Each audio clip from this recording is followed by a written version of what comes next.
আমি যেটা বলবো সেটা তুই বলবি, ঠিক আছে? ঠিক আছে। বল বল বল। ক ক খ খ গ গ ঘ। ঘ। ঠিক আছে। ঠিক আছে। তুই ঠিক বলছিস কেন? তুমি ঠিক বলছো কেন?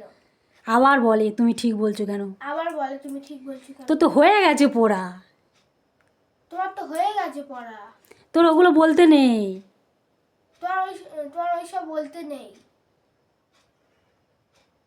একে চন্দ, একে চন্দ, দুয়ে পক্ষ, তিনে নিত্য।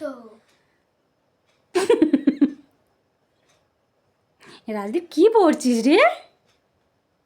আমি তুমি যা বলছো তাই পড়ছি। তাই পড়ছিস? হ্যাঁ। কোন মাস্টার শিখিয়েছে তোর ওরকম? আমার স্যার শিখিয়েছে। তোর স্যার শিখিয়েছে? হ্যাঁ। ভালো শিখিয়েছে রে, ভালো মাস্টার। স্যার কাছে গিয়ে বলে দেবো যে তোমার খুব ভালো বলেছে। ভালো বলেছি? আচ্ছা ঠিক আছে, ঠিক আছে।